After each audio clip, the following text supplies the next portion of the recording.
Sir, the outlet store is 3 blocks down, Tiffany Rhodes said, loud enough for the front half of the Ellison and Company Madison Avenue flagship to hear. Marcus Ellison stood just inside the glass entrance in a faded gray jacket, dark jeans, a plain black cap, and old sneakers still damp from the morning rain. In his left hand, he carried a crumpled paper shopping bag with nothing inside but a notebook, a phone, and a small brass locker key that had once belonged to his mother. No driver waited outside. No assistant followed him. No tailored suit, no watch, no press photos, no board members. Just a black man in ordinary clothes, standing beneath a chandelier made of hand-blown glass, while polished sales associates decided he was not worth greeting. 2 customers near the cashmere wall looked over. A young employee at the register lowered her eyes. Tiffany gave Marcus a smile with no warmth in it. "Unless you're here to browse, please be careful around the displays. Some of these pieces are quite expensive." Marcus looked at the marble floor, the sculpted lamps, the velvet chairs, the perfect shelves, and the gold letters on the wall. Ellison & Co. Design with dignity. He said nothing, because within 30 minutes, the woman who had dismissed him would be standing silent beside the manager who trained her. Within 30 minutes, Darren Pike, the store's celebrated general manager, would be explaining why a 61-year-old janitor was crying in a stockroom with a bandaged wrist, a shorted paycheck, and a disciplinary warning for resting after an injury that had never been reported. And within 30 minutes, they would all learn the man they treated like a lost shopper was not lost. He owned the store. But at 11:08 a.m., nobody at the Madison Avenue flagship knew Marcus Ellison was watching. That was the mistake.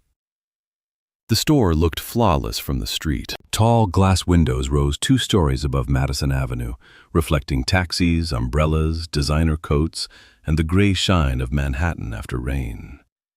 Inside, Ellison & Company sold high-end furniture, lighting, handbags, home objects, and clothing to people who did not ask prices before touching leather. The flagship was the crown jewel of the company. Annual revenue, $38.6 million. Customer satisfaction rating, 4.8 stars. VIP retention, highest in the region. Employee turnover, also highest in the region. That was why Marcus had come. Not with cameras, not with a scheduled inspection, not with a corporate memo giving everyone 24 hours to polish their lies. He came alone.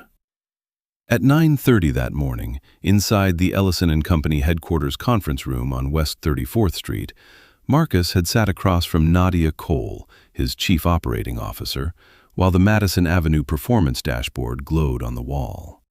Nadia did not waste words. "Revenue is strong," she said. "Too strong for the number of resignations." Marcus studied the screen. Store ID. Nix-MAD-01. General Manager, Darren Pike.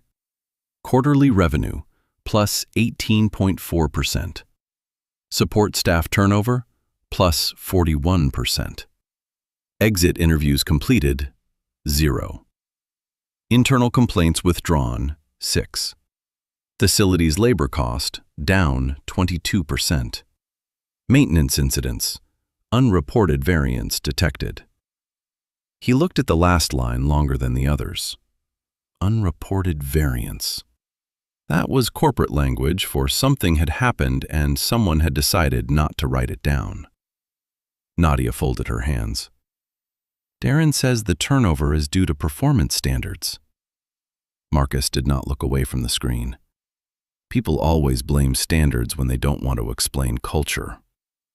"He's expecting a regional visit next week."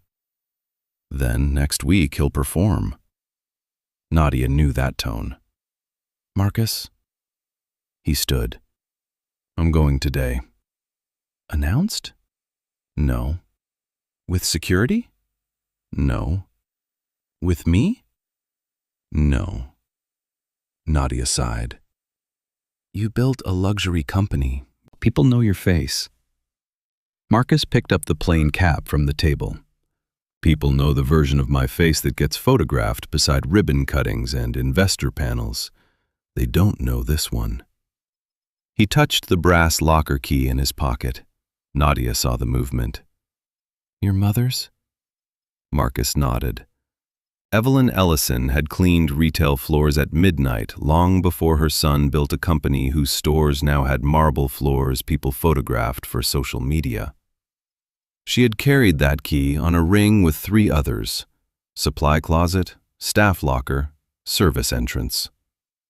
When Marcus was 12, he watched a mall manager scold her for sitting on an overturned bucket after cleaning 6 storefronts in one night. You're paid to clean floors, the man had said, not to rest on them.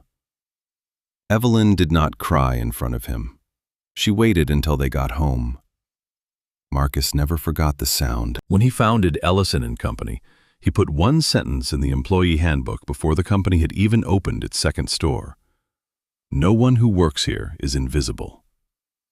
But policies written at headquarters can die inside a bad manager's office. Marcus wanted to know if that had happened. So at 11:02 a.m., he stepped out of a yellow cab 2 blocks from the flagship and walked the rest of the way in the rain. The doorman did not open the door. He was too busy helping a woman in a cream coat out of a black car. Marcus opened it himself. The bell above the door chimed softly. The store smelled of cedar wood, expensive perfume, new leather, and fresh flowers. A sculptural light fixture hung over the central showroom. Walnut display tables held folded scarves, ceramic bowls, and handbags, arranged with the kind of precision that made ordinary touch feel almost criminal. 3 sales associates stood near the front. They all looked at him, then away. Not one said welcome. Marcus waited 5 seconds, long enough for the failure to become deliberate.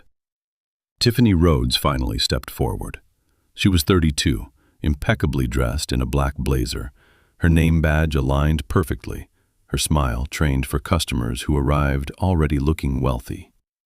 Her eyes moved from Marcus's cap to his sneakers. That was the whole interview. "Can I help you?" she asked. The words were polite, the tone was not. Marcus looked toward a hand-stitched leather chair beside the window. "I'm interested in that piece." Tiffany glanced at the chair. "The Marcella lounge chair begins at $12,000. "Does it?" "With custom fabric, closer to 15. Marcus nodded. "Can you tell me about the frame?" Tiffany's smile thinned. "It's listed on the card." "I'd rather hear from someone." A young associate near the register glanced over. Her name tag read, Amelia Grant, Sales Associate. She looked like she wanted to step forward. Then Tiffany gave her a quick side glance. Amelia stayed still. That mattered. Fear is a quiet employee. Tiffany turned back to Marcus. "The chair is walnut and Italian leather. If you need financing information, the desk can provide options for approved buyers." Approved buyers. Marcus almost smiled. Not because anything was funny. Because in every industry, exclusion had its own vocabulary. At that moment, Darren Pike entered from the rear corridor with a tablet in his hand and a bright executive smile on his face. He wore a navy suit, brown leather shoes, and the confident posture of a man who believed good lighting could hide bad character. "Team," Darren said smoothly, "VIP appointment at noon. Let's keep the front pristine." His eyes landed on Marcus. The smile paused. Only half a second, then returned smaller. "Good morning, sir. Are you waiting for someone?" Marcus looked at him. "I'm browsing." "Of course. Tiffany can assist you with accessible selections." Accessible. Tiffany lowered her eyes to hide a smile. A customer near the handbags heard it and looked away, pretending she had not. Marcus kept his voice calm.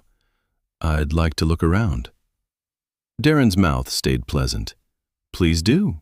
Just be mindful that several areas are staged for private clients today." Marcus nodded once, Then he walked deeper into his own store. Behind him, Tiffany whispered to Amelia, "Watch the front table." Amelia looked at Marcus, then at the table, then down. Marcus heard it. He always listened for what people said when they believed the person they dismissed had already stopped mattering. The showroom was immaculate. Too immaculate. The floors shone like black water. The glass shelves had no fingerprints. The fitting rooms smelled faintly of lavender. A silver tray at the hospitality bar held sparkling water, espresso cups, and wrapped dark chocolates with the company logo printed in gold. Everything customers saw had been polished. Everything behind the polish felt tense. Marcus noticed the small things. A trash bin near the service corridor overflowing with packing paper. A wet streak near the rear hallway that no one had cleaned.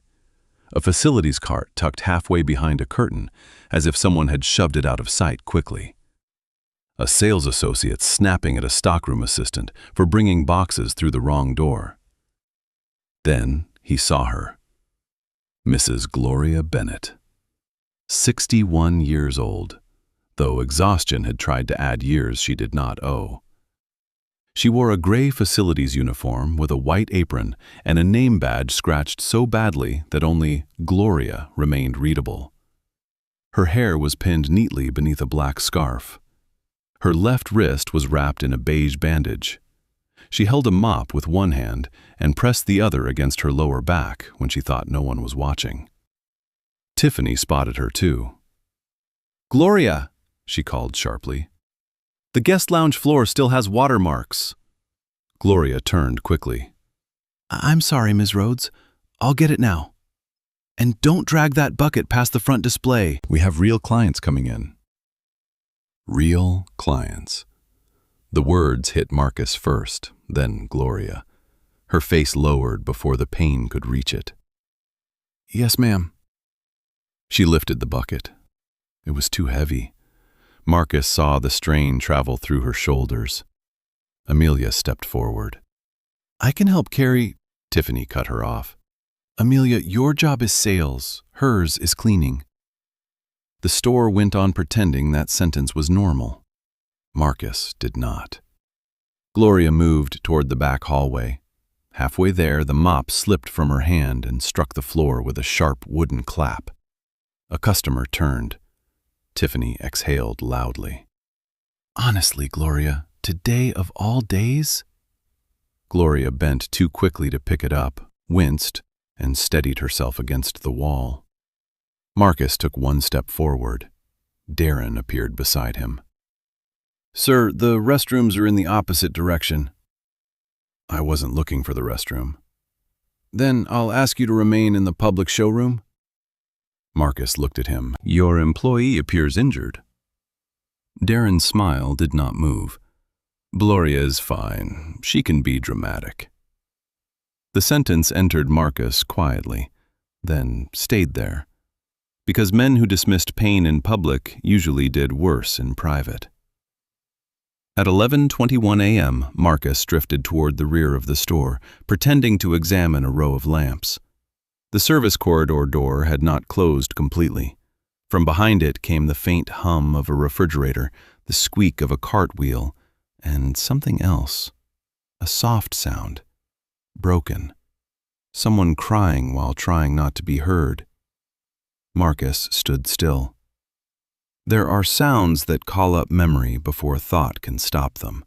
His mother in the kitchen, running water so he would not hear. The mall manager's voice. "You're paid to clean floors, not to rest on them." Marcus pushed the service door open. The stockroom was narrow and cold, stacked with boxes, garment bags, cleaning supplies, replacement bulbs, and shrink-wrapped furniture pads. Fluorescent lights flickered overhead. A security camera labeled Stockroom Cam 4 blinked red from the corner. In the far back, beside a gray utility sink and a plastic chair with one cracked leg, Gloria Bennett sat with a white pay envelope in her lap. She was crying into a folded paper towel, not loudly, carefully, as if even grief had to remain within company policy. Marcus approached slowly. Ma'am? Gloria startled so hard the envelope fell from her hands. She tried to stand, wiped her face quickly, and reached for the mop. "I'm sorry, sir. I'm sorry. I'll finish the floors right now. Please don't tell Mr. Pike I was sitting." Marcus stopped. "Why would I tell him that?"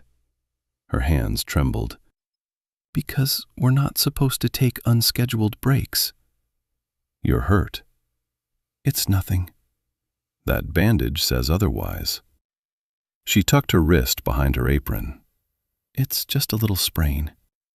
Marcus looked at the envelope on the floor. A paycheck stub had slid halfway out. Employee, Bennett Gloria M. Pay period ending April 12th. Regular hours, 32. Overtime hours, 0. Disciplinary deduction, $146. His eyes stopped on the last line, disciplinary deduction. Beside the envelope sat a printed warning notice. Ellison and Company, Madison, Flagship. Corrective action form. Employee, Gloria Bennett. Violation. Extended unauthorized rest period during scheduled facilities duties. Manager, Darren Pike. Witness, Tiffany Rhodes. Marcus picked it up. Gloria whispered, "Please don't." He looked at her. "What happened?" She shook her head. "Nothing. It's my fault." "Mrs. Bennett." She froze. He had read her name. That small dignity nearly undid her. Marcus lowered his voice. "What happened?" Gloria sat back down slowly, because standing hurt too much to keep pretending.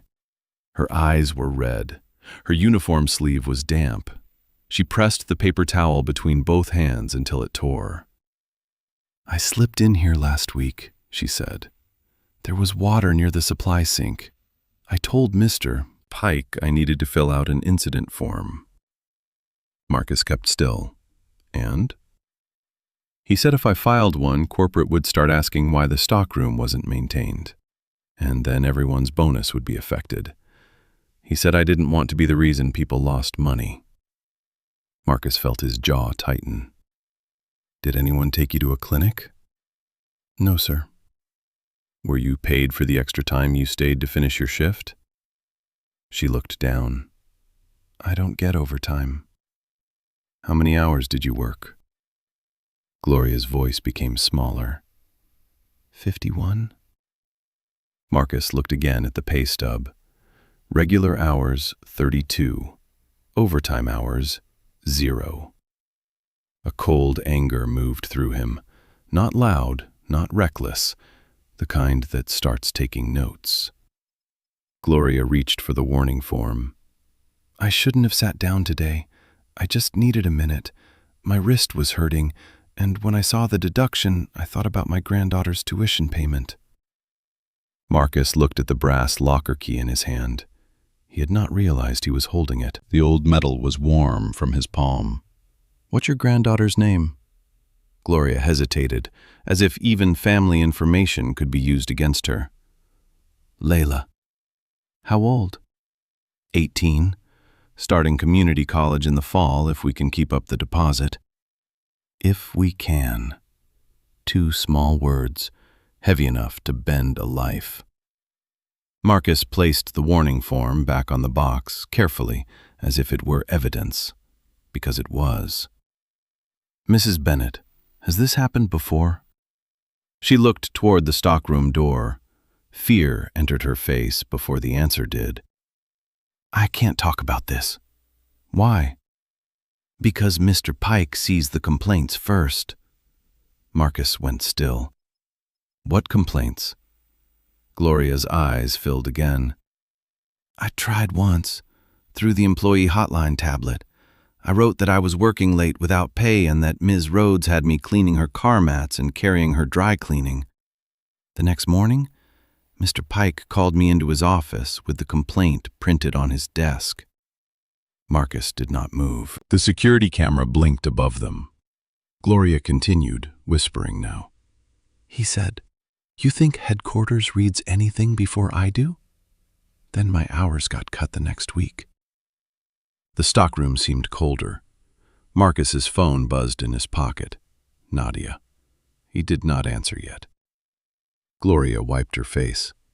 I'm not trying to cause trouble. I just want to work. I want to be paid for the time I work. I want them to call me by my name. Marcus looked at her bandaged wrist, at the shorted paycheck, at the disciplinary form, at the woman who kept the flagship store beautiful while the store quietly made her feel disposable. He had come to inspect a business. He had found a wound. Behind them, the stockroom door opened. Tiffany Rhodes stood there, frozen for half a second before anger covered her surprise. Gloria, she said sharply, why are you still sitting? Then she saw Marcus holding the pay stub. Her eyes narrowed. Sir, customers are not allowed back here. Marcus folded the pay stub once, slowly. I heard someone crying. Tiffany stepped inside. That's an internal matter. Gloria stood too quickly and winced. I'm sorry, Ms. Rhodes. Tiffany ignored her. She looked at Marcus like he had tracked mud across a white rug. I don't know what she told you, but Gloria tends to exaggerate when corrected. Marcus's voice stayed calm. Corrected for being injured? For failing to follow break policy. What policy allows wage deductions for pain? Tiffany's face tightened. Are you an attorney? No. Then you're asking a lot of questions for someone who wandered into a stockroom. Marcus looked at her for a long moment. I'm just trying to understand what kind of store this is. Tiffany gave a cold little smile. It's a luxury store, which is why you need to return to the public area or leave. Gloria's eyes widened. Marcus did not move. From the showroom, Darren Pike's voice floated closer. Tiffany? What's going on back there? Tiffany kept her eyes on Marcus. Nothing we can't handle. Marcus looked once more at Gloria, then at the camera in the corner, then at the name on the warning notice. Manager, Darren Pike. The truth had not fully opened yet, but Marcus could already smell what was underneath, and it was worse than the reports. Much worse. Darren Pike entered the stockroom like a man stepping onto a stage he owned. His shoes made no sound on the concrete floor, but his presence changed the air immediately. Gloria Bennett lowered her eyes before he even spoke. Tiffany Rhodes straightened beside the door. The fear in the room rearranged itself around him. Marcus noticed that. Fear has a pattern. It tells you who has been hurt before. Darren looked first at Tiffany, then at Gloria, then at Marcus, who still stood beside the utility sink with the paycheck stub folded in his hand. His smile arrived 1 second too late. Sir, Darren said, smooth and controlled, this area is restricted to staff. Marcus studied him. Darren Pike looked exactly like his executive file suggested he would look. Well-groomed, confident, fluent in corporate hospitality language. The kind of manager who wrote clean weekly reports, used words like excellence and accountability, and photographed well during regional visits. But reports did not show the way Gloria's shoulders tightened when he came near. Marcus kept his voice mild. I heard someone crying. Darren's eyes flicked to Gloria. Only once. That was enough to make her shrink. Mrs. Bennett has had a difficult morning, he said. We are handling it internally. Mrs. Bennett. He used her name because Marcus was there. Gloria heard it too. Her face did not change, but something in her eyes did. Marcus asked, Is it standard for this store to deduct wages as discipline? Darren's smile thinned. I'm sorry, who are you? A customer. Then I'm sure you understand we cannot discuss private employee matters with customers. Can you discuss why an injured employee has no incident report? Tiffany stepped forward. She said she was fine. Gloria whispered, I didn't. Darren turned his head, not sharply, barely, but Gloria stopped. That was worse than shouting. Marcus saw it and felt an old memory rise from the place he kept locked most days. His mother's hands, cracked from cleaning chemicals. The mall manager's voice, "You are paid to clean floors, not to rest on them." He could have said his name right there. Marcus Ellison, founder, CEO, owner of the gold letters above the door. He could have watched Darren's face collapse in the stockroom. But Marcus had learned something from years of building a company and decades of being underestimated before he built one. People perform when power introduces itself. He did not want the performance. He wanted the truth. So he placed the pay stub back on the box and looked at Gloria. "I'm sorry I disturbed you, ma'am." Gloria's eyes searched his face with confusion. He gave the smallest nod. Not enough for Darren to notice. Enough for her to know he had heard. Then Marcus turned and walked out of the stockroom. Tiffany followed him too closely. Darren followed behind them both. As Marcus stepped back into the showroom, the brightness felt almost offensive. The polished tables, the soft music, the scent of cedarwood and flowers. A woman in a camel coat laughed near a mirror that cost more than Gloria's monthly rent. A sales associate offered sparkling water on her tray. Luxury had a talent for hiding suffering behind good lighting. Marcus moved slowly toward the Marcella lounge chair near the window. He let Tiffany believe she was escorting him. He let Darren believe the danger had passed. That was the second mistake. At 11:34 a.m., Marcus sat down in the chair he had asked about earlier. Tiffany stiffened. "Sir, that piece is display only." Marcus ran one hand along the leather arm. "It's uncomfortable." Her eyes widened slightly. "It is one of our signature pieces." "Then the signature needs work." A customer nearby looked over. Tiffany's professional smile became brittle. "If you are finished browsing, I can direct you to more suitable options online." "More suitable for whom?" She inhaled through her nose. "For your needs." Marcus looked around the store. "My needs are simple." "And what are they?" "To understand why this store looks perfect from the front and broken from the back." Tiffany said nothing. Darren stepped in, voice soft and dangerous. "Sir, I think we've given you enough of our time." Marcus looked up at him. "That is interesting." "What is?" "How quickly your courtesy expires when you decide someone cannot afford to matter." Darren's eyes narrowed. Amelia Grant at the register heard that. Her fingers paused over the checkout screen. Marcus saw her reflection in the glass display case. Young, nervous, watching everything. Carrying the look of someone who had seen the wrong thing enough times to know it was wrong, but not enough power to say it safely. Not yet. Marcus stood. "I'll keep looking." Darren's jaw tightened. "Public areas only." "Of course."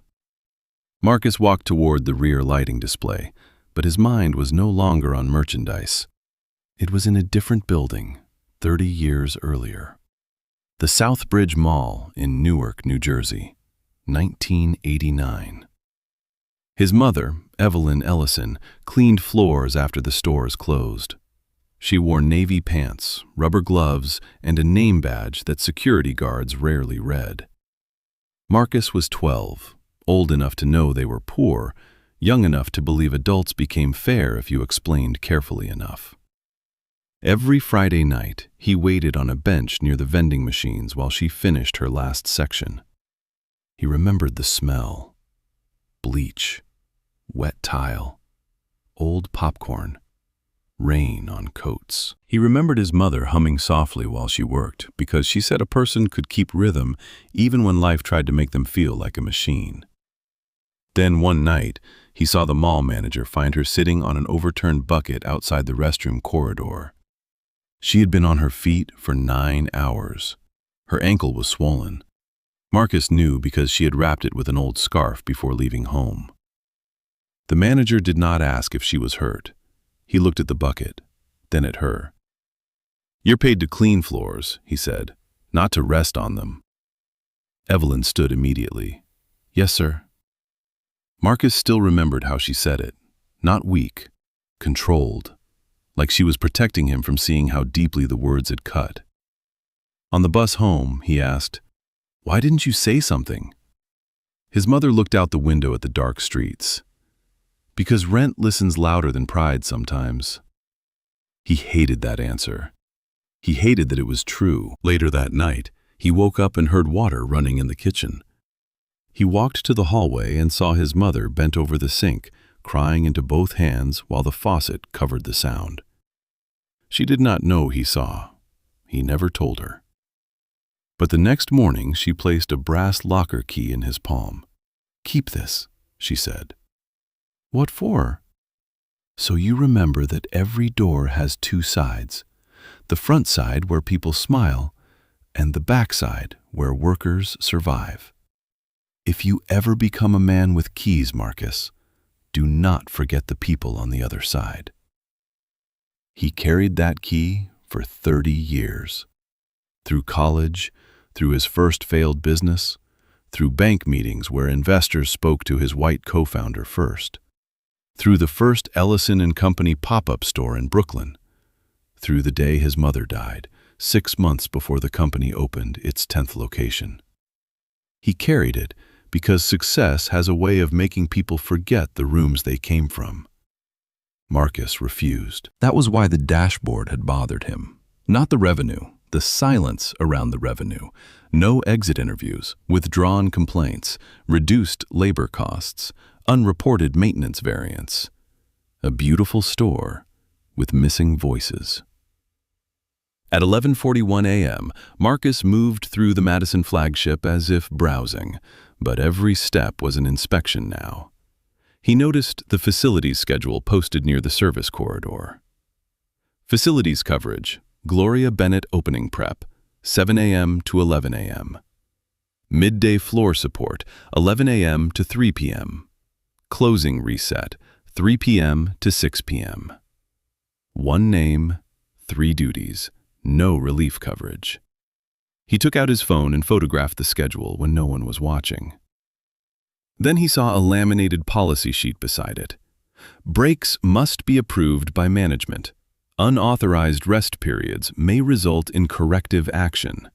All facility-related incidents must be reported to the store manager before escalation. Before escalation. Marcus almost laughed. There are phrases that look like procedure but function like a cage. He photographed that too. Near the fitting room, Tiffany stood with 2 other sales associates. One of them, a tall man named Brent, whispered, "Is Cap Guy still here?" Tiffany smirked. "Unfortunately. He buying anything?" "Not unless we sell bus passes now." They laughed softly. Amelia did not. She stood by the register, face tense. Tiffany noticed. "Amelia, don't make that face. You're too new to be sentimental." Amelia looked down.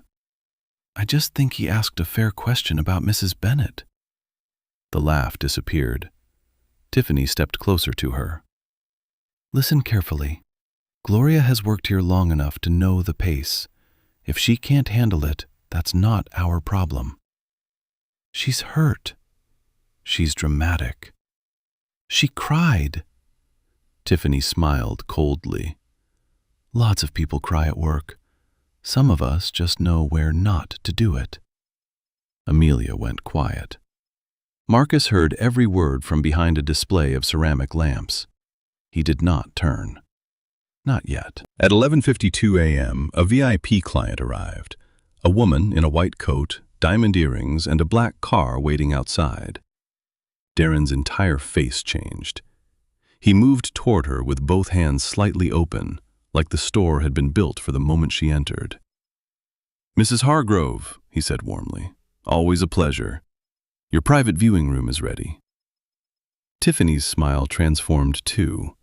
Real warmth for real money. Amelia was sent to bring sparkling water.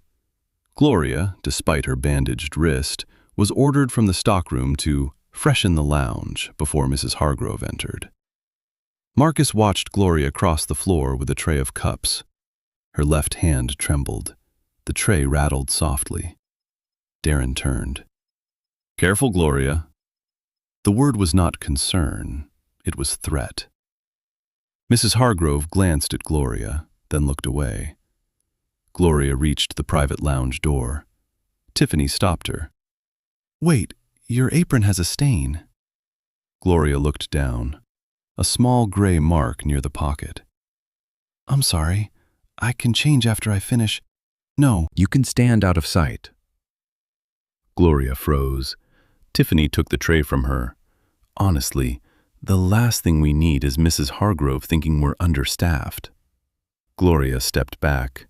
In front of customers, in front of staff, in front of the gold letters that said, "Design with Dignity." Marcus felt the locker key press into his palm.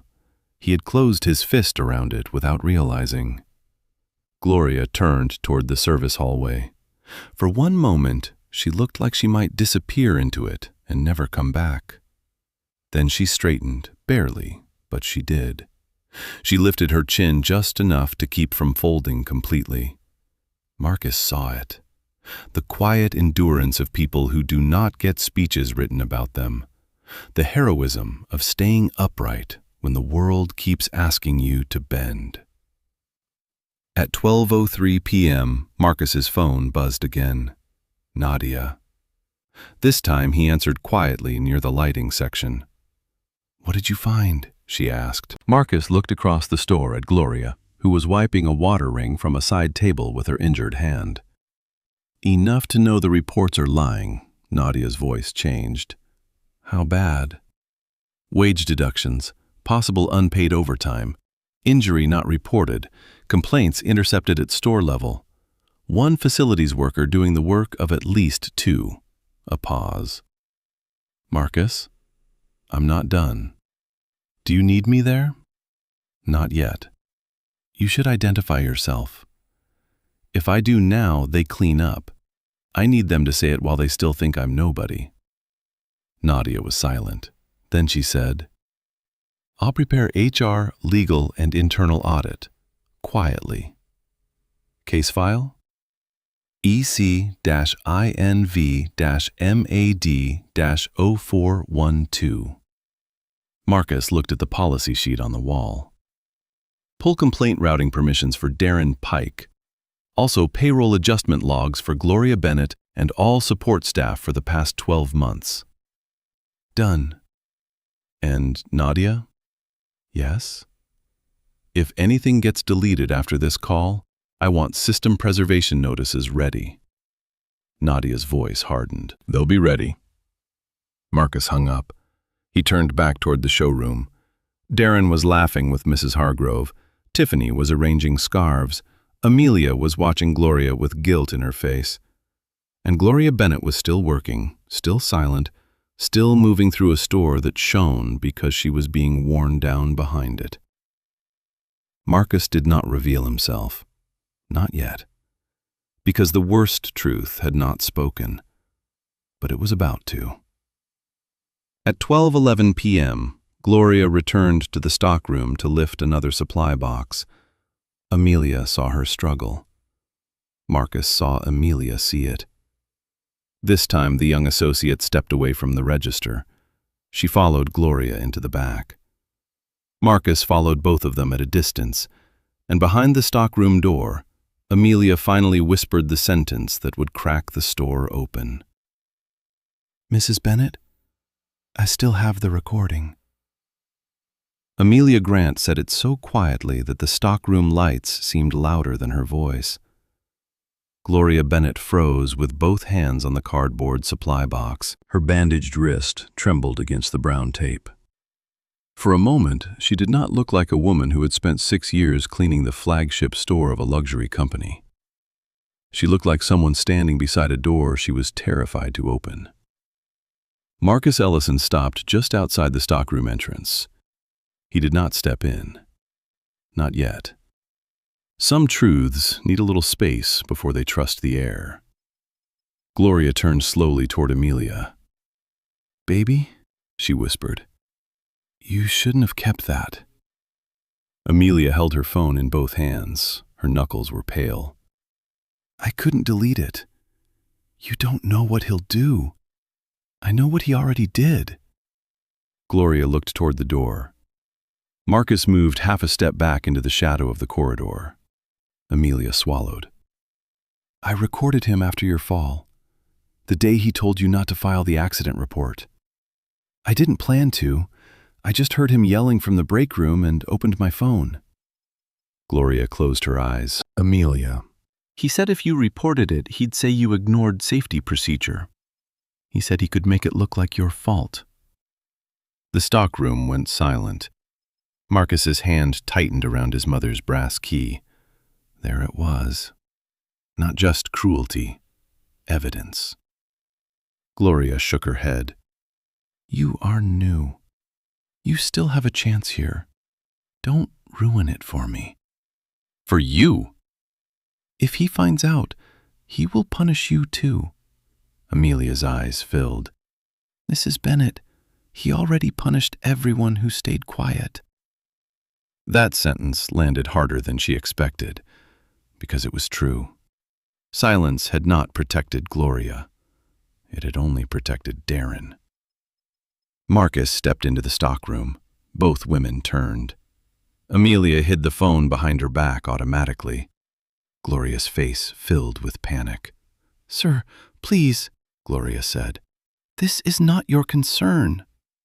Marcus looked at her gently. What if it should be? Amelia studied him more carefully now. The cap, the worn jacket, the old sneakers. The calm that did not match an ordinary customer wandering too far behind a retail floor. "Who are you?" she asked. Marcus did not answer directly. Not yet. Someone who knows what a workplace does when the wrong person controls the door to the complaint box. Gloria looked away. Marcus turned to Amelia. "What is on the recording?" Amelia hesitated. Fear returned like a hand around her throat. "His voice." "Darren's?" She nodded. "And Tiffany's a little." Marcus kept his voice low. "Did they know you were recording?" "No." "Did you alter it?" "No." "When was it recorded?" "April 5th, around 6:40 p.m. I remember because I was supposed to clock out at 6:30, but Tiffany told me to restock the VIP candle wall before I left." Marcus nodded. Exact time, specific task. A witness with fear in her voice, but detail in her memory. Truth often comes dressed like that. Amelia unlocked her phone. The screen was cracked across the corner, a spiderweb line running through the date. She opened a folder named Training Notes. Inside were 6 audio files. The first was labeled APR_05_Darren_Gloria.M4. Gloria covered her mouth. "Please don't play it here." Marcus looked toward the showroom. Darren was laughing again with Mrs. Hargrove. Tiffany was near the front table. Brent was folding scarves. Security stood by the glass doors, bored and unaware. Marcus said, "Not here." Amelia looked confused. Marcus pulled out his own phone and sent one text to Nadia. "Need secure intake. Witness audio exists. Prepare preservation notice. Do not call store yet." The reply came in seconds. "On standby. HR/legal/audit ready. Case EC-INV-MAD-0412 active." Marcus slipped the phone away. Then he looked at Gloria. "Mrs. Bennet, did Darren ever give you a copy of the injury form?" She shook her head.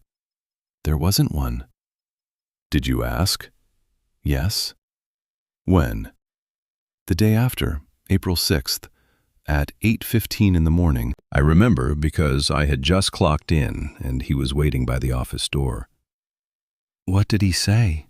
Gloria's voice dropped. He said I needed to stop turning small mistakes into paperwork. Marcus almost closed his eyes. Small mistakes. A woman's injury had been reduced to paperwork before it was even acknowledged as pain. Amelia spoke quickly now, as if the truth had been waiting too long. He also told us not to mention the fall during the regional check-in. He said if anyone asked why she was moving slower, we should say Mrs. Bennett was dealing with a family issue. Marcus looked at her. Who is us? Amelia hesitated. Me, Tiffany, Brent, and Luis from stock. Did Luis hear it? He was there. Would he say so? Amelia glanced toward the door. I don't know. That was honest. Fear does not make cowards, it makes calculations. Gloria touched Amelia's arm. Don't bring anyone else into this. Amelia turned to her. They brought us into it when they made us watch. From the showroom, Tiffany's voice cut through the air. Gloria! All three froze. Gloria, where are you? The VIP room needs resetting now. Gloria's body reacted before her mind did. She reached for the supply box again. Marcus stepped forward. Don't lift that. I have to. No, ma'am, you don't. Gloria looked at him with sudden terror. You don't understand. Marcus's voice softened. I do. No, she said. And now the fear became anger, because fear with nowhere to go often becomes the only defense left. You don't. You can walk out of here. I can't. I need this job. I need the insurance. I need every hour they don't take from me. Marcus absorbed every word. Because she was right. Power can always afford courage more easily than the people who need a paycheck on Friday. That was why he had to be careful, not slow. Careful. Tiffany appeared at the stockroom door. Her eyes moved from Gloria to Amelia to Marcus. What is this little meeting? Amelia lowered her phone. Gloria stepped in front of her slightly. Nothing, Ms. Rhodes. I'm coming. Tiffany looked at the supply box. Then bring the towels. Marcus said, She's injured. Tiffany turned to him with annoyance sharpened into contempt. Sir, this is the second time you've inserted yourself into a staff matter. It seems staff matters keep becoming human matters. Her lips tightened. Gloria, pick up the box. Gloria reached for it. Marcus placed one hand on the box. No. Everything stopped. Tiffany stared at him. What did you say? Marcus did not raise his voice. I said no. Amelia stopped breathing. Gloria looked terrified. Tiffany laughed once, coldly. You do not get to give instructions in our stockroom. Apparently someone needs to. Tiffany stepped closer. You know what? I've been patient. I don't know whether you came in here looking for attention, a lawsuit, or a discount, but you need to leave. The word lawsuit caught Marcus's attention, not because it scared him, because it revealed what she feared. He looked at her. Why would you mention a lawsuit? Tiffany blinked. What? I asked about an injured employee. You mentioned a lawsuit. She flushed. Because people like you come into stores and try to turn everything into a problem. People like you. The words did not need to be louder. The room heard them. Amelia looked down. Gloria closed her eyes. Marcus remained still. He had been called worse in rooms with bigger consequences, but it never stopped being useful to hear what people said when they thought there was no penalty for saying it. Darren appeared behind Tiffany. This time he did not smile. Sir, he said, I am going to ask you once. Leave the restricted area and return to the showroom, or I will have security escort you out. Marcus looked past him toward the policy sheet on the wall. "Before I go, I have a question." Darren gave a tight smile. "I'm no longer answering your questions." "Who receives employee complaints submitted through the hotline tablet?" Darren's face changed, only slightly, but enough. Tiffany turned her head toward him. Amelia noticed. Gloria noticed. Marcus definitely noticed. Darren adjusted his cuff. "Complaints follow company procedure." "That wasn't my question." "It is the answer you're getting." Marcus took one step closer. "Does the store manager receive them before corporate compliance?" Darren's eyes hardened. "Again, who exactly are you?" "A customer who read the policy." "A customer who trespassed into a stockroom." "A customer who found an injured employee crying over a shorted paycheck." Tiffany snapped. "She was disciplined, not shorted." Darren shot her a warning look. Too late. Marcus turned to Tiffany. "Disciplined how?" "For taking unauthorized breaks. She was injured." "She sat down during a reset window," Gloria whispered. "My wrist was swollen." Tiffany did not look at her. "You should have planned your tasks better." Marcus felt the old memory of his mother so sharply that for a moment the stockroom became the mall corridor. "You're paid to clean floors, not to rest on them." He looked at Tiffany and saw the same cruelty in better clothes. Darren stepped between them. "Enough! Gloria is a valued member of our support team, and we are addressing her performance through proper channels." Gloria's face crumpled at the word valued. Marcus saw it. A person can survive insults for years, but false kindness in front of witnesses can hurt worse than contempt. Marcus asked, "Mrs. Bennett, does Mr. Pike usually call you valued?" Gloria stared at the floor. Darren's voice dropped. "Gloria?"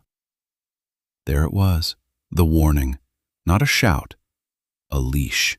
Marcus spoke gently. "You don't have to answer him. Answer yourself." Gloria's lips trembled. For 6 years, she had arrived before the sales floor lights came on. She had cleaned spilled wine from launch parties, scrubbed gum off marble, carried broken display glass in cardboard boxes, wiped fingerprints from mirrors, cleaned the restroom after wealthy customers left without flushing, and stayed late when snowstorms kept half the staff home. She had been called Gloria by payroll, Mrs. Bennett by Marcus. But in the store, most days, she was, "Hey, you, cleaning, facilities, downstairs," or worse, simply invisible. She swallowed. "No," she whispered. Darren closed his eyes. Tiffany looked away. Marcus nodded slowly. "Thank you." Darren's composure cracked. "For what? For encouraging insubordination? This is exactly why we maintain boundaries between clients and staff. You have no context." Marcus looked at him. "Then give me context." Darren stepped closer, voice smooth again, but now edged with anger. "This store operates at the highest standard in the company.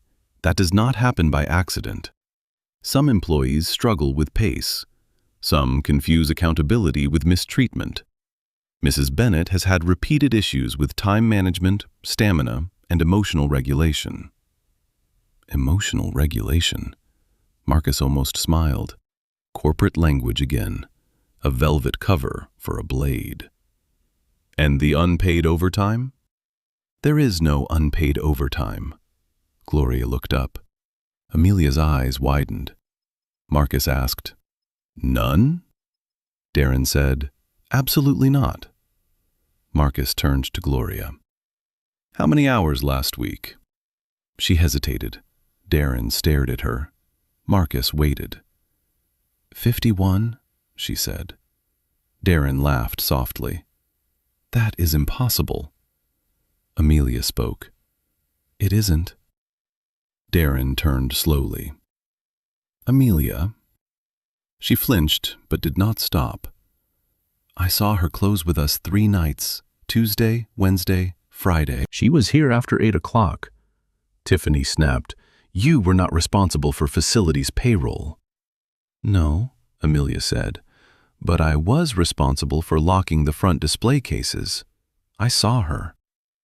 Darren's face darkened. You are a probationary employee. I know. Then choose your next words carefully.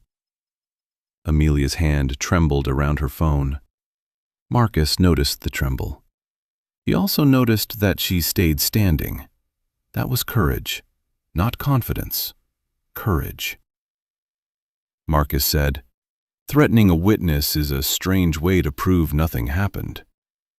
Darren turned on him. You need to leave, now. He raised his hand toward the showroom. Security. 2 security officers near the entrance looked over. Customers turned. The private lounge door opened, and Mrs. Hargrove stepped out with a glass of sparkling water in her hand. Darren's face instantly shifted into embarrassment management. Everything is fine, he called. Just a disruptive visitor who wandered into staff space. Disruptive visitor. Marcus let the phrase hang. Tiffany stepped into the showroom and raised her voice just enough for nearby customers to hear. Sir, this is a luxury retail environment. You cannot harass employees because you are unhappy with our pricing. Several customers looked at Marcus. There it was, the public frame. Make the outsider look unstable. Make the injured worker invisible again. Make the young witness afraid. Make the manager the guardian of order. Marcus had seen enough. But Darren was not done. He walked into the showroom, forcing the confrontation into the open, where status could do its work. Sir, Darren said loudly, I have tried to be respectful, but you entered a restricted area, upset my staff, and interfered with operations. If you are not here to make a purchase, I must ask you to leave. Tiffany folded her arms. Brent smirked near the scarf wall. Amelia stood half in the stockroom doorway, phone hidden at her side. Gloria stood behind her, pale and shaking. Customers stared. Marcus looked around the store, at the chandelier, at the marble floor Gloria had cleaned, at the gold letters on the wall, design with dignity. Then he looked at Darren. You keep saying my staff. Darren blinked. What? My staff, my store, my standards. You say those things a lot.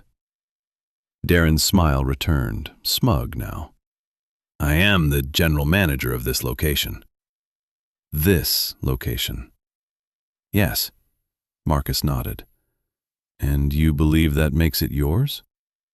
Darren gave a small laugh for the watching customers. It means I am responsible for maintaining the brand. Marcus took out his phone. Good. Then you can explain the brand to the people responsible for maintaining you. Darren's smile faltered. Marcus dialed Nadia. This time, he did not lower his voice. Nadia, come to Madison. Bring HR, legal, internal audit, and system access preservation. Close the store if necessary. Darren stared at him. Tiffany went still. Nadia's voice came through faintly. Are you ready to identify? Marcus looked at Gloria, then at Amelia, then at Darren. Almost. He ended the call. Darren let out a short laugh, but there was no humor left in it. Who exactly do you think you just called? Marcus slipped the phone back into his pocket. The person who is going to pull your payroll records. The showroom went quiet.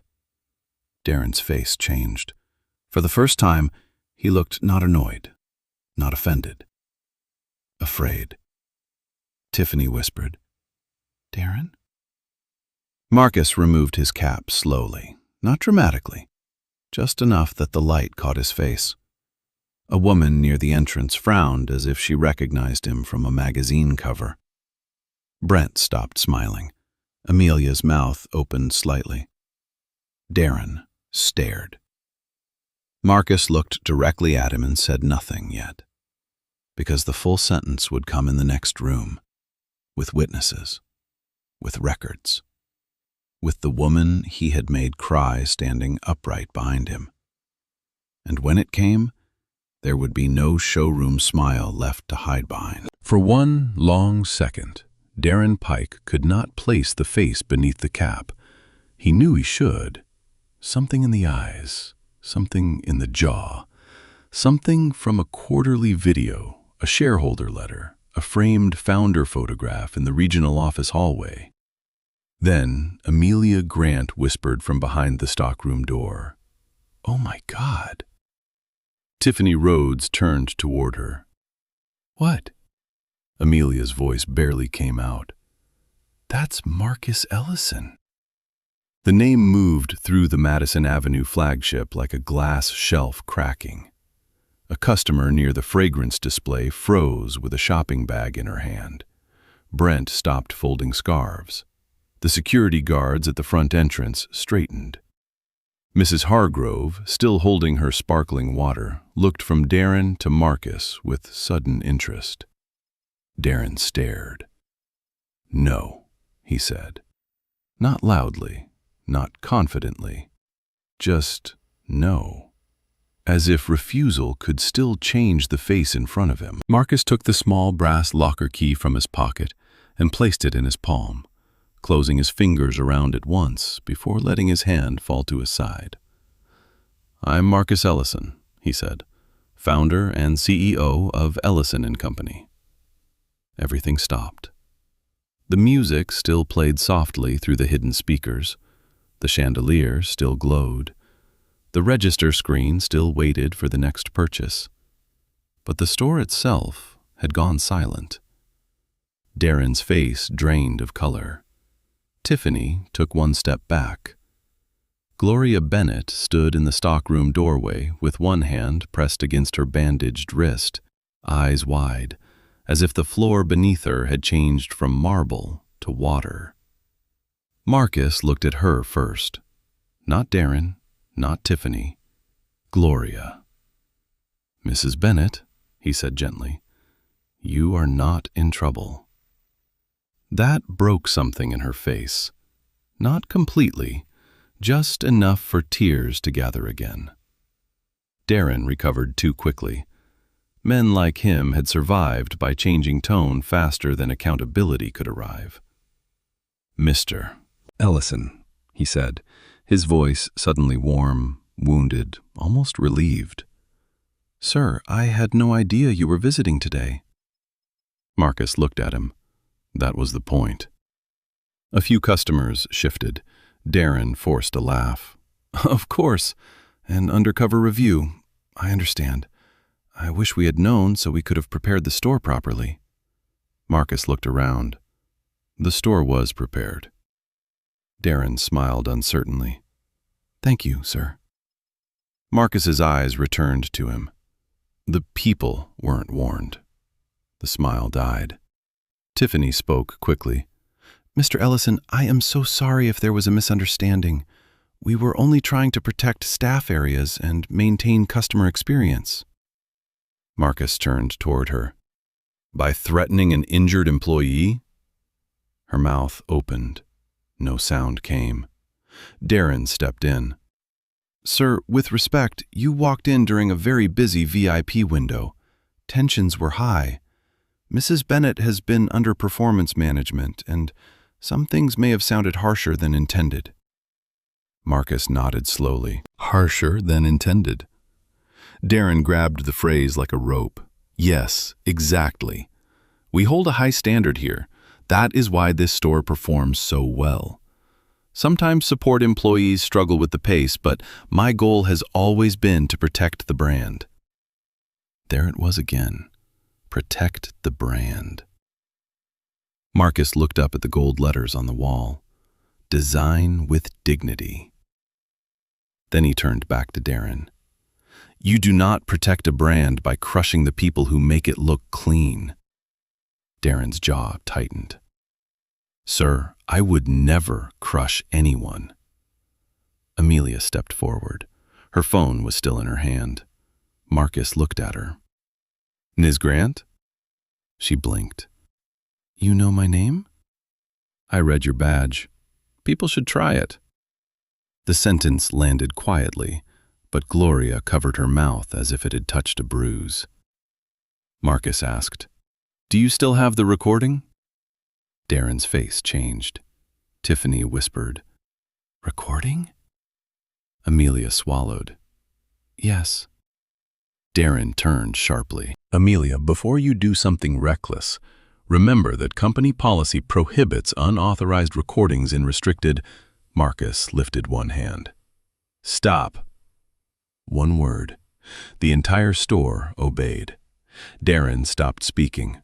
Marcus's voice remained even. "Do not threaten an employee in front of me again." Darren looked stunned. Marcus turned back to Amelia. "Do you feel safe playing it here?" Amelia looked at Darren, then at Gloria, then at Marcus. "No," she said honestly. Marcus nodded. "Fair." He turned toward the front security desk. "Lock public entry. Do not let new customers inside. Current customers may complete purchases or be respectfully escorted out with apologies and gift cards. No one from management accesses office files, payroll systems, or camera storage." Darren stepped forward. "Sir, closing during peak hours will damage—" "Damage?" Marcus turned to him. "Mrs. Bennett has a bandaged wrist, a shorted paycheck, and no incident report. You are worried about peak hours?" Darren swallowed. Marcus looked toward the security guards. "Now." The guards hesitated for half a second, then moved. That was when the authority shifted, not when Marcus said his name, when the store obeyed him instead of Darren. At 12:19 p.m., the front doors were locked to new entry. At 12:22, the remaining customers were escorted out with apologies and digital credit codes. At 12:24, Marcus sent one final message to Nadia. "Identify confirmed. Store secured. Bring full team through staff entrance." Darren stood near the central showroom table, no longer smiling. Tiffany stayed close to him, but not too close. Fear had made her calculate distance. Marcus walked to the stockroom doorway and faced Gloria. "Mrs. Bennett, may I ask you to sit down?" She shook her head quickly. "No, sir, I can stand." "You shouldn't have had to." Her eyes filled. "I don't want to cause trouble." "You didn't." Marcus looked toward Darren. "Trouble was already here. You were just the first person I found crying from it." Gloria lowered herself slowly into a chair Amelia brought from the fitting room. Amelia stood beside her. Tiffany watched them with anger and something like shame, though she had not yet decided which one she would keep. At 12:31 p.m., Nadia Cole entered through the staff corridor with 4 people behind her.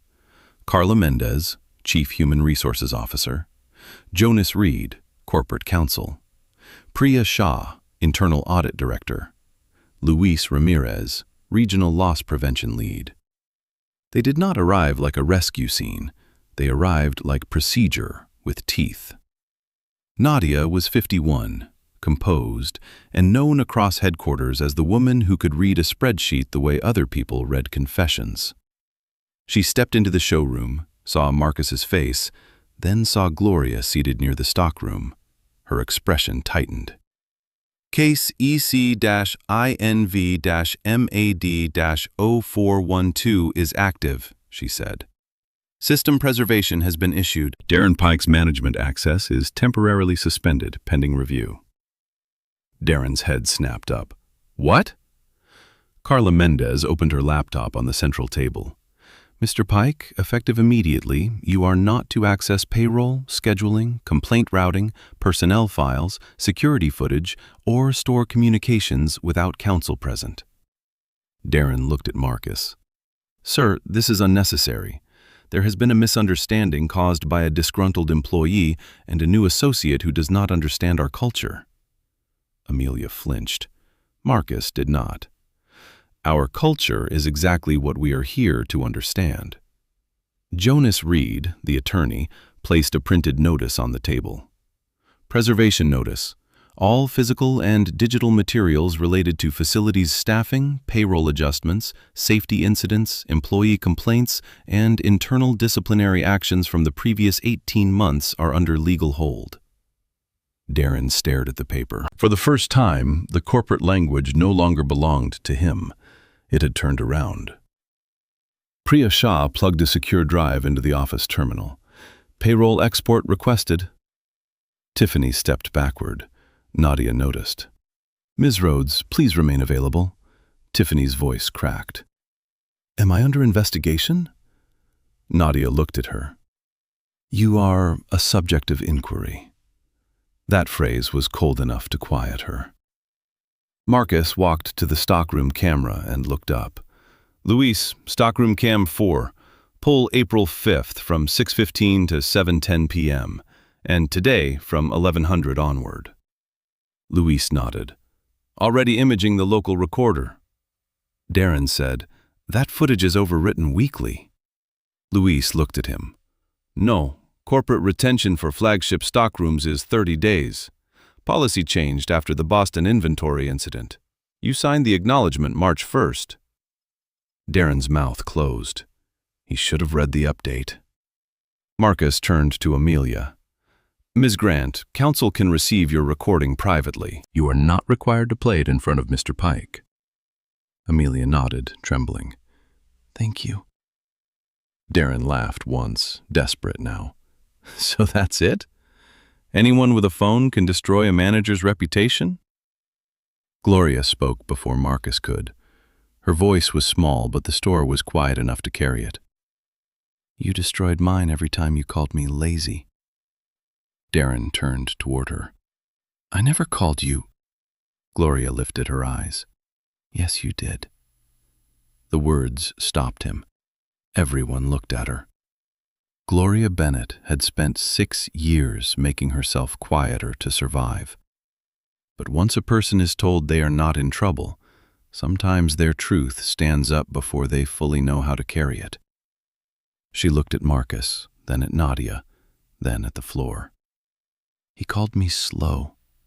He said I should be grateful to have hours at my age.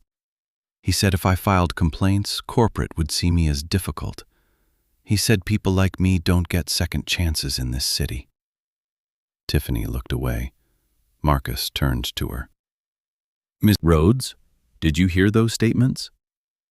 Tiffany's jaw tightened. "I don't remember exact wording." Amelia whispered, "I do." Nadia looked at Amelia. "You witnessed this?" Amelia nodded. "More than once." Carla began typing. Darren raised both hands slightly. "This is absurd. Gloria has performance issues. Amelia is probationary. Tiffany manages sales standards. You are letting emotion replace facts." Priya Shah looked up from the payroll terminal. "Facts are coming." At 12:44 p.m., the first payroll report printed from the office. Priya read it silently. Then again. Her expression changed. "Marcus?" He walked over. She pointed to the screen. "Facilities payroll adjustments. Gloria M. Bennett, 12 months. Manual edits by Darren Pike, 38. Clockout overrides, 24. Overtime reclassifications, 17. Disciplinary deductions, 6. Marcus felt the anger settle deeper, not explode, settle, like a door locking. Priya continued. Last week's hours showed time clock swipes totaling 51.2 hours. Payroll approved at 32 regular hours. Remaining hours reclassified as voluntary shift support, unpaid. Carla looked up sharply. Voluntary? Gloria shook her head. I never volunteered. Darren's face had gone pale. That classification is used when staff remain on site after scheduled shifts for personal reasons. Nadia stared at him. She remained on site cleaning the store. Tiffany whispered, "Darren." He ignored her. Priya opened another report. Support staff bonus allocation. Facilities and back-of-house pool reduced by $8,700 this quarter, reallocated to sales performance incentive override. Marcus looked at Darren. "Whose override?" Priya answered. "Darren Pike and Tiffany Rhodes." Tiffany gasped. "I didn't know it came from facilities." Darren turned on her. "Do not say another word." Marcus stepped forward. There was no shout in him. That made it worse. "Mr. Pike," Darren looked at him, "do not silence another employee in my store." My store. This time, when Marcus said it, nobody questioned the word. At 12:52 p.m., Luis pulled the stockroom footage from April 5th. There was no audio, but the video showed enough. Gloria slipping near the utility sink, her hand striking the metal shelf, her body folding to the floor.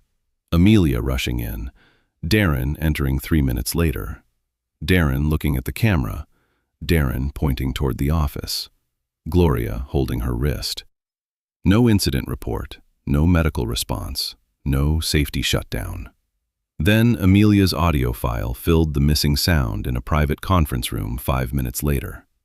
Marcus, Nadia, Carla, Jonas, Amelia, and Gloria listened. Darren's recorded voice was unmistakable. "If you file an injury report, they'll ask why you were moving so slow in the first place." Gloria's recorded voice trembled. "I slipped, Mr. Pike. And I am telling you to think carefully. Reports create problems.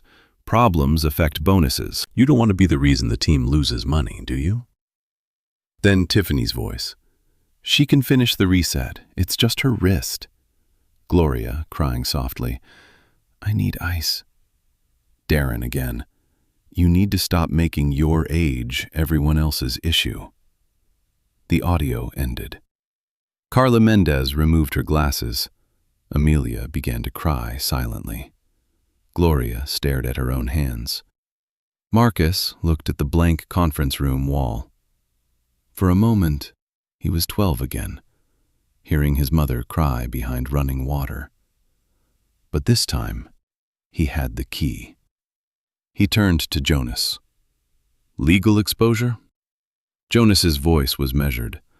"Wage and hour violations, retaliation, failure to report workplace injury, potential falsification of payroll records, misappropriation of bonus allocations, possible obstruction of complaint procedures."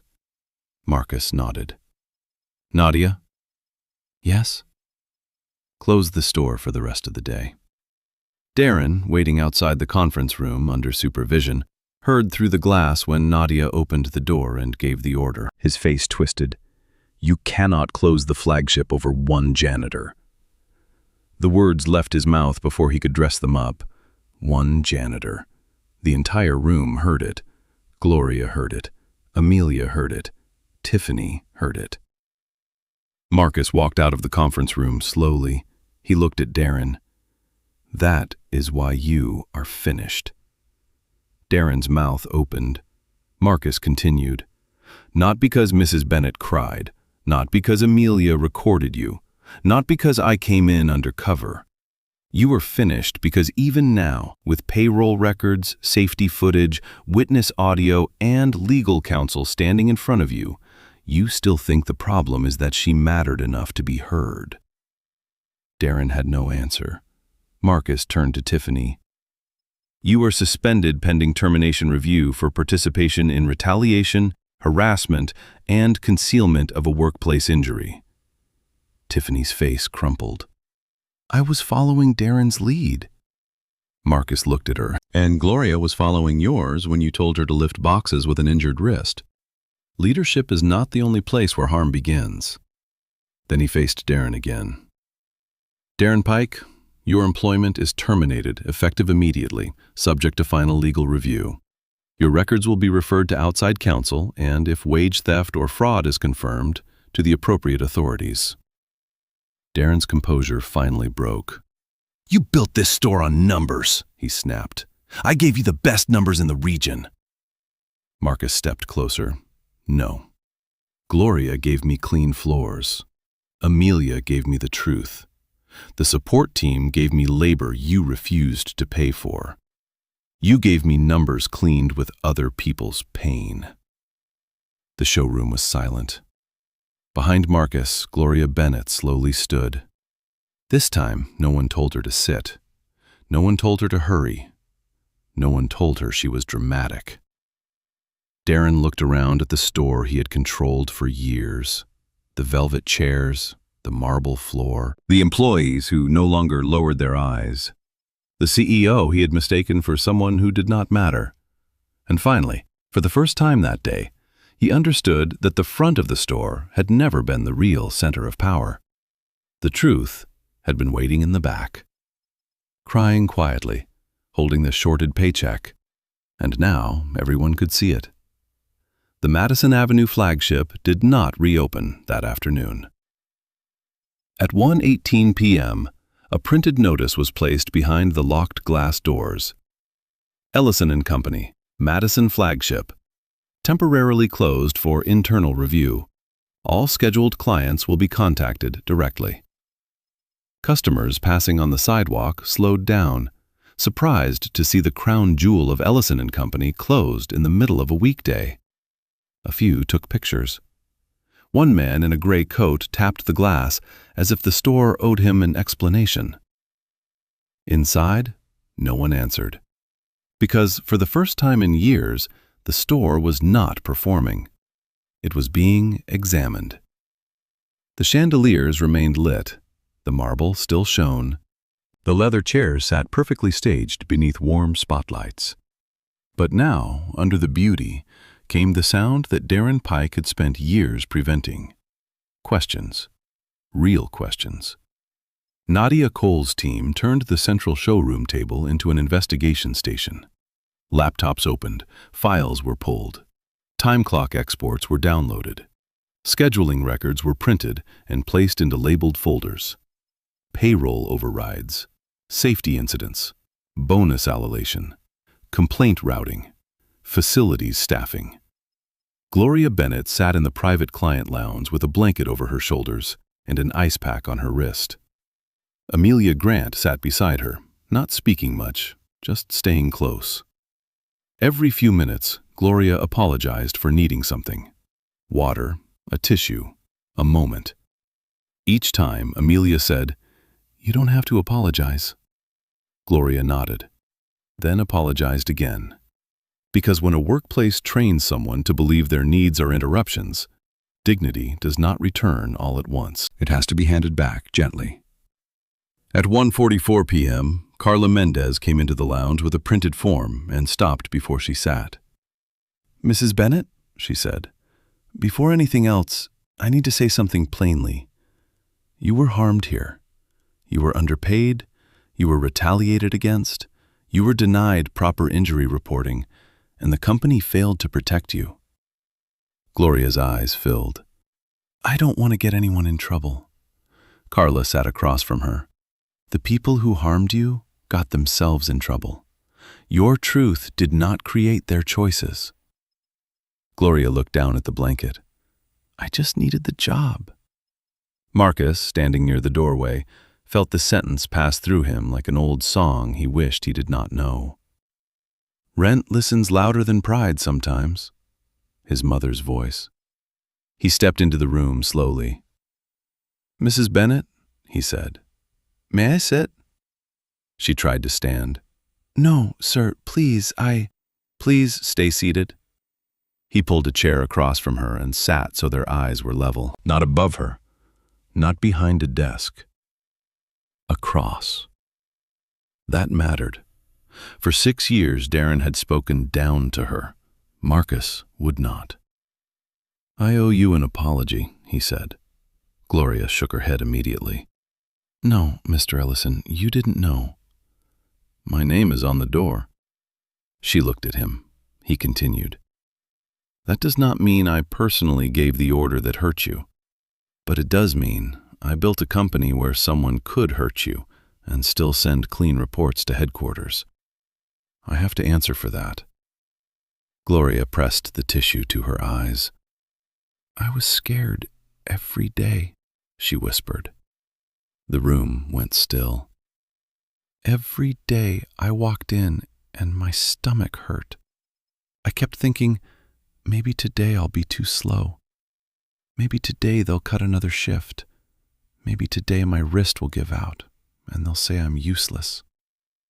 Marcus closed his hand around the brass locker key in his pocket.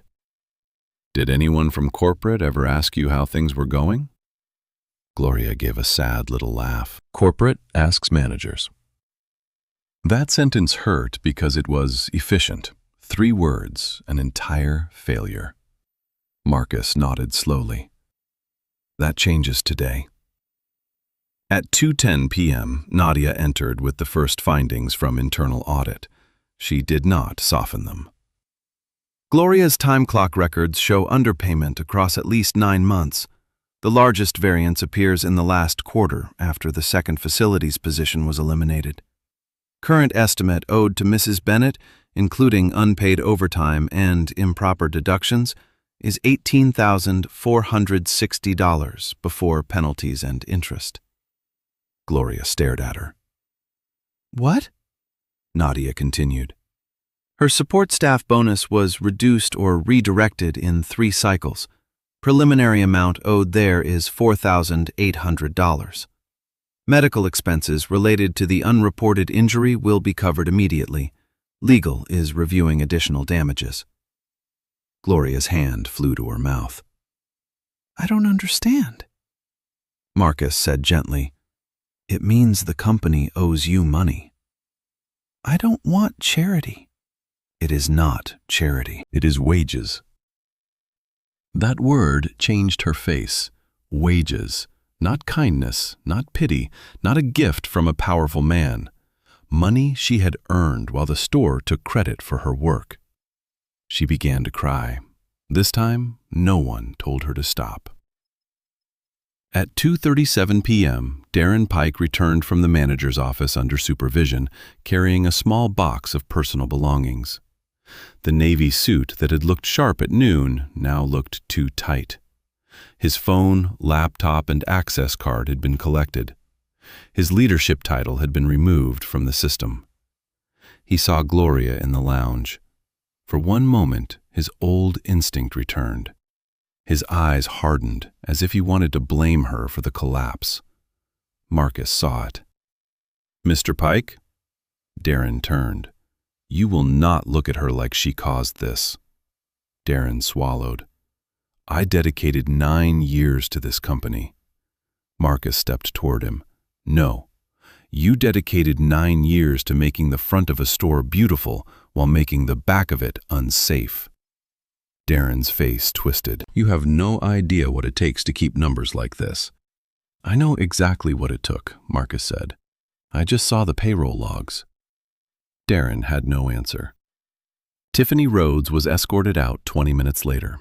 She cried by the scarf wall, saying she had only followed Darren's expectations, that she had bills too, that everyone knew retail was hard, that Gloria never complained directly enough. Amelia heard that and finally stood. She did complain, Amelia said. We all just made her pay for it. Tiffany stared at her. Amelia's voice shook. I was silent because I was scared. Brent was silent. Luis was silent. I heard things and went back to the register. I watched Mrs. Bennett lift boxes with one hand and told myself I was too new to speak. Gloria looked at her. Amelia wiped her face. I am sorry. Not because Mr. Ellison is here, because I should have said something when he wasn't. That apology entered the room differently. It did not ask to be forgiven.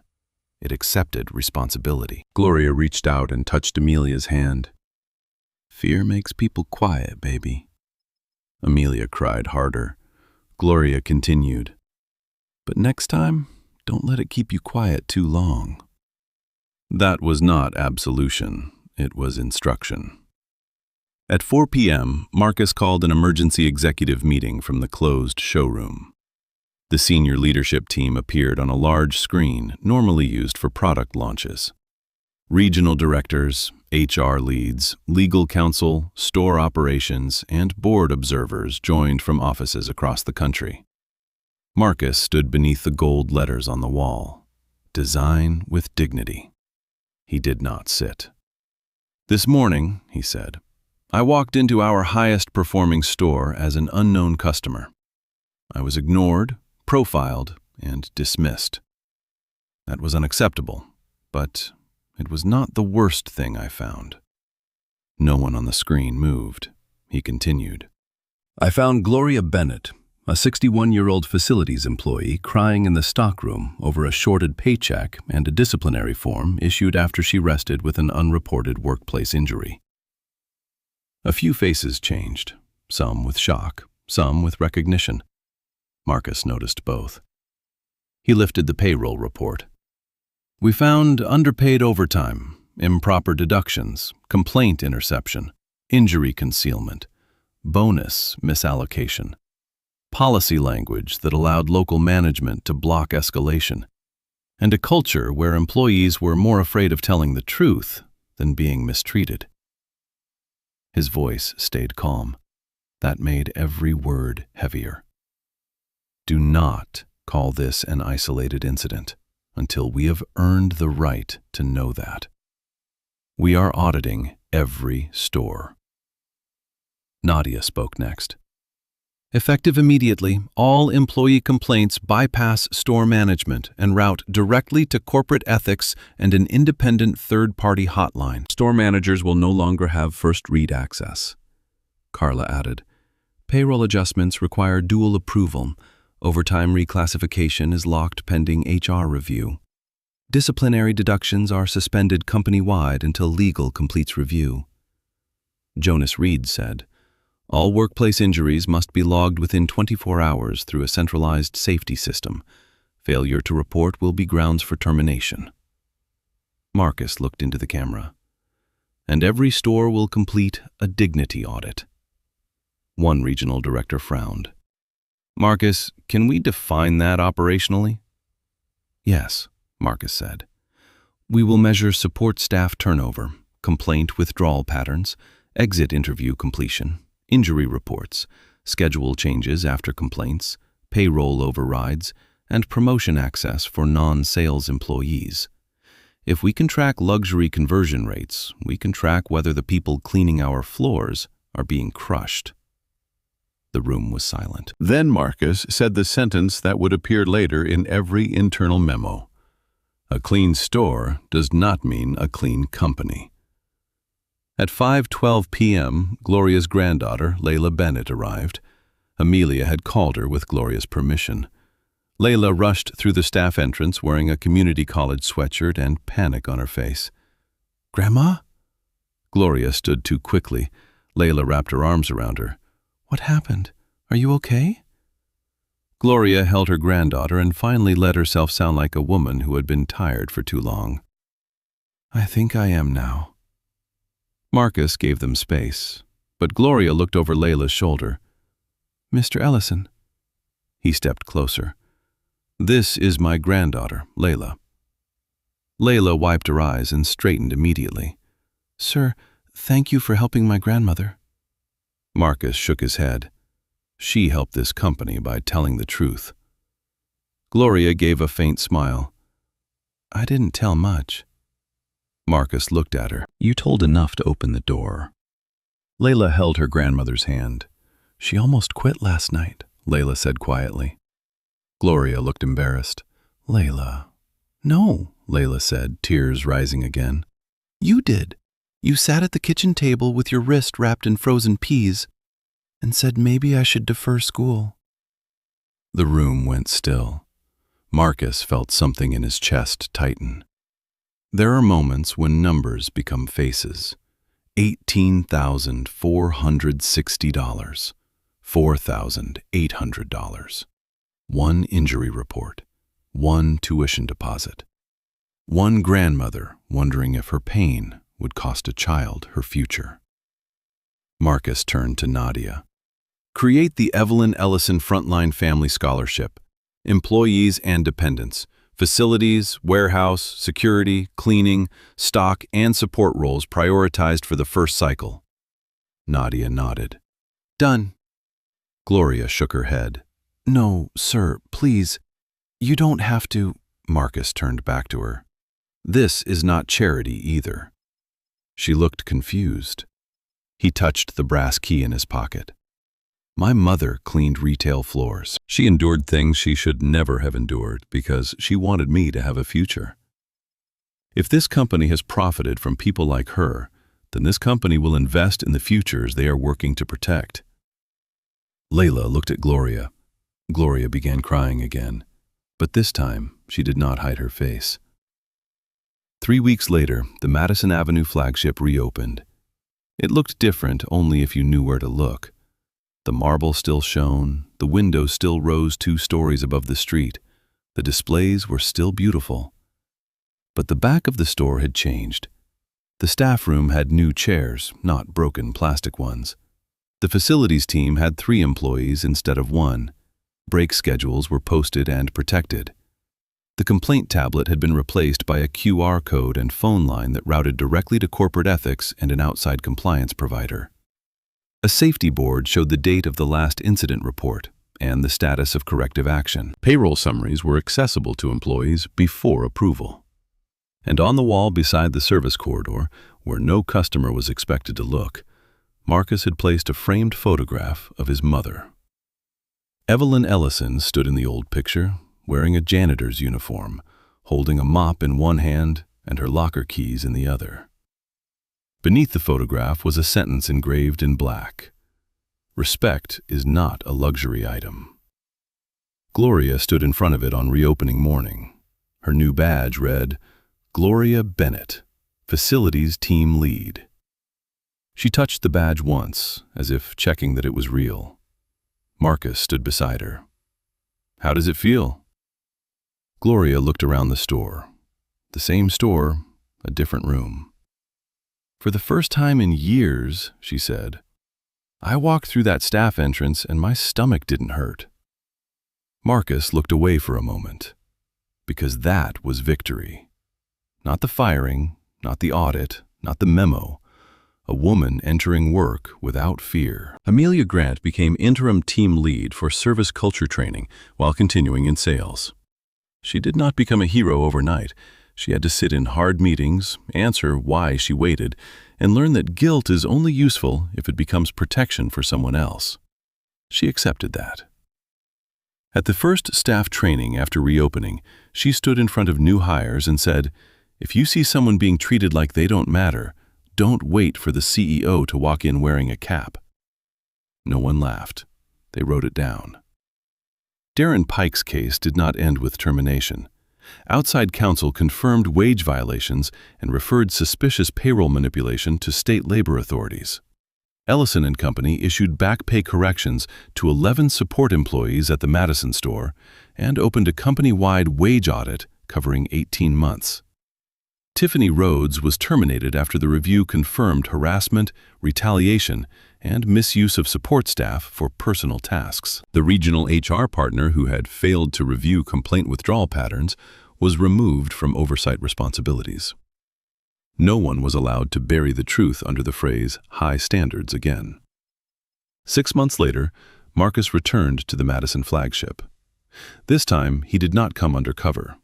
He walked through the front doors in a suit, but he stopped first at the service corridor. Gloria was showing a new facilities hire how to log a safety issue. Even if it feels small, she said, write it down. Pain gets worse when people make you prove it later. Marcus heard that and smiled. She saw him. Mr. Ellison. Mrs. Bennett. You checking up on us? Always. She gave him a look. Good. Not fearful, not grateful in the way people are forced to be. Comfortable. That was better. Layla Bennett started classes that fall with a partial scholarship from the Evelyn Ellison Fund. On her first day, she sent Marcus a picture of Gloria standing beside her outside the campus entrance, holding 2 coffees and crying harder than the student. Marcus printed the photo and kept it in his office, beside his mother's brass locker key. Some leaders keep awards where guests can see them. Marcus kept reminders. Because success is dangerous when it becomes decorative. It can make a person admire the shine and forget who polished it. At the next company summit, Marcus stood before 2,000 employees and told the story without hiding the company's failure. He did not name Gloria without her permission. She had given it. She sat in the front row beside Layla, wearing her facilities team lead badge. Marcus looked out over the crowd. "I used to believe the worst thing a company could do was fail its customers," he said. "I was wrong." The room quieted. The worst thing a company can do is succeed for its customers while failing the people who make that success possible. He paused. In our Madison store, the floors were spotless, the numbers were excellent, the VIP clients were happy. And behind a stockroom door, Gloria Bennett was crying, because the company with my name on it had allowed one manager to treat her pain as a labor cost. No one moved. Marcus lifted the brass locker key. "This belonged to my mother. She cleaned retail floors. She told me that every door has 2 sides, the front side where people smile, and the back side where workers survive. If you ever hold keys, do not forget the people on the other side." He looked toward Gloria. "I forgot to check closely enough," Gloria reminded me. Gloria wiped her eyes. Marcus continued. "So let this be the standard. We will not call a store excellent if the lowest paid worker in it is afraid. We will not call a manager successful if their numbers depend on silence. We will not call a company clean because the floors shine while the people cleaning them are breaking." The audience stood, not all at once. First the facilities teams, then the stockroom employees, then security, then sales, then executives. Gloria stayed seated for a moment, overwhelmed. Then Layla helped her stand. The applause did not erase what happened. It did not give back the months of pain. It did not make silence harmless. But it marked a change, a public one the company could be held to. Years later, new managers at Ellison & Company would learn about the Madison Review during leadership training. They would study the payroll logs, the complaint routing failure, the injury footage, the way beautiful metrics hid ugly truths. They would read Gloria's sentence, "I just want to be paid for the time I work and called by my name." Then the instructor would ask them one question. Who in your store might be saying this silently? That was how the story lived. Not as a scandal, as a warning, not as a feel-good moment, as a system redesigned around the truth that should have been obvious from the beginning. People are not invisible because they are unseen. They become invisible when those with power decide not to look. Marcus Ellison had walked into his own store expecting to inspect service. Instead, he found a woman crying in a stockroom, a young employee afraid to speak, a manager hiding theft behind standards, and a company that had mistaken clean floors for clean leadership. And when the truth came out, he did not fix it with one apology. He fixed wages. He fixed reporting. He fixed staffing. He fixed the path complaints took before bad managers could bury them. He fixed what policy had allowed cruelty to hide behind. That is what leadership costs. Not speeches, responsibility. So if this story made you think of someone who cleans the room, guards the door, stocks the shelves, carries the boxes, changes the sheets, wipes the tables, or keeps everything running while others receive the praise, write their name in the comments. If you believe dignity should show up in paychecks, schedules, safety reports, and the way people are addressed when no customer is watching, share this story with someone who needs to hear it. And subscribe for more stories where the overlooked are finally seen, the powerful are forced to answer, and justice begins the moment one person refuses to walk past the sound of someone crying. Because a company is not judged by how it treats the richest person who walks through the front door. It is judged by what happens to the tired woman behind the stockroom door, the one holding the mop, the one hiding the injury, the one counting a shorted paycheck, the one everyone thought would stay quiet. And sometimes the man who hears her crying is not just a customer. Sometimes he is the one with the key. Sometimes he is the one who remembers his mother. And sometimes, when he opens the door, the whole company finally has to look at what it became.